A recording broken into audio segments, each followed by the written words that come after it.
সন্তান স্ত্রী নিয়ে আমরা ভালো করে থাকি, আমাদের পিতামাতাকে আমরা ঘরে ঘর ঘরে রাখি। এটি হচ্ছে বাস্তব। আপনার এলাকার ভিতরে যদি আপনি ঘুরেন আপনি দেখতে পাবেন প্রায় এলাকায় এটি হয়েছে।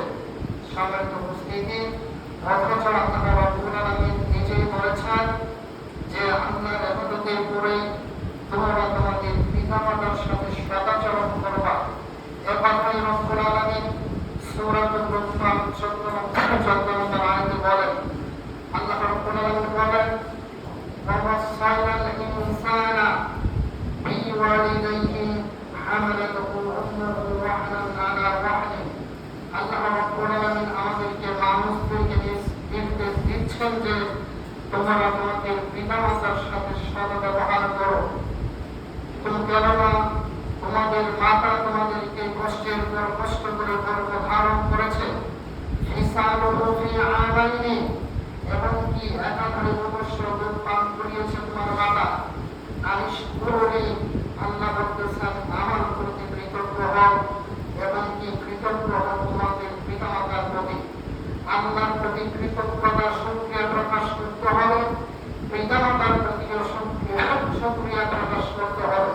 সম্মানিত উপস্থিতি, আমি আজ 1 মাস যাবৎ এই ঠান্ডা জ্বর খুশখুশি কাশে ভুগতেছি।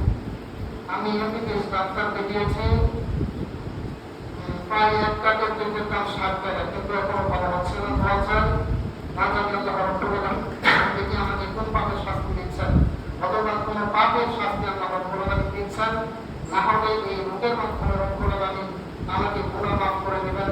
এটি আমার রাসূল সাল্লাল্লাহু আলাইহি ওয়াসাল্লামের হাদিস থেকে দেখতে পাই। সম্মানিত উপস্থিতি, আল্লাহ রাব্বুল আলামিনের আয়াতটি তেলাওয়াত করলাম, ওয়াসাইনাল ইনসানা বিওয়ালিদাইহি হামালাতুহু উম্মুহু ওয়াহনান আলা ওয়াহনিন। আল্লাহ রাব্বুল আলামিন মানুষদেরকে আদেশ দিচ্ছেন, ওহে পৃথিবীর মানুষেরা, তোমরা তোমাদের পিতামাতার সাথে সৎ ব্যবহার করো, পিতামাতার সাথে ভালো আচরণ করো, তাদেরকে কষ্ট দিও না। কেননা তারা কষ্ট করে তোমাকে গর্ভে ধারণ করেছে, একাধারে অবশ্য দুধ পান করিয়াছে। এজন্য তোমরা তোমাদের পিতামাতার প্রতি কৃতজ্ঞতা প্রকাশ করো এবং আমি আল্লাহর প্রতি কৃতজ্ঞতা প্রকাশ করো।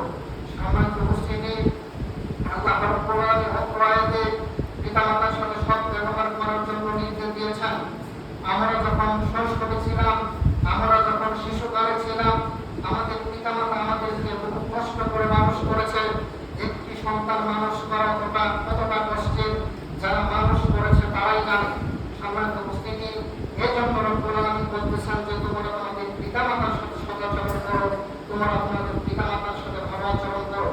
অন্য জায়গায় আল্লাহ রাব্বুল আলামিন বলেন, ওয়াকাদা রাব্বুকা আল্লা তা'বুদু ইল্লা ইয়্যাহু ওয়া বিল ওয়ালিদাইনি ইহসান। আল্লাহর ইবাদতে করে মানুষদেরকে বলা হুঁশিয়ারি দিচ্ছেন, বলা নির্দেশনা দিচ্ছেন যে তোমরা তোমাদের পিতামাতার সাথে সদাচরণ করো। ইম্মা ইয়াবলুগান্না ইনদাকাল কিবারা আহাদুহুমা আও কিলাহুমা ফালা তাকুল লাহুমা উফিন।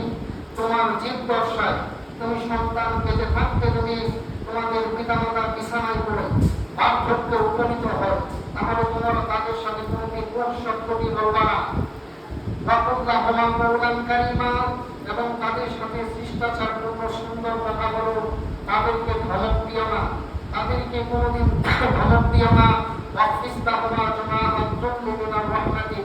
আল্লাহ রাব্বুল আলামিন বলেন যে তোমরা তোমাদের পিতামাতার জন্য তোমাদের করুণাটা উপনীত করে দাও। তোমার যত চেষ্টা আছে সব চেষ্টাকে কাজে লাগিয়ে তোমরা তোমাদের পিতামাতার সাথে ভালো আচরণ করো, তোমাদের করুণাটা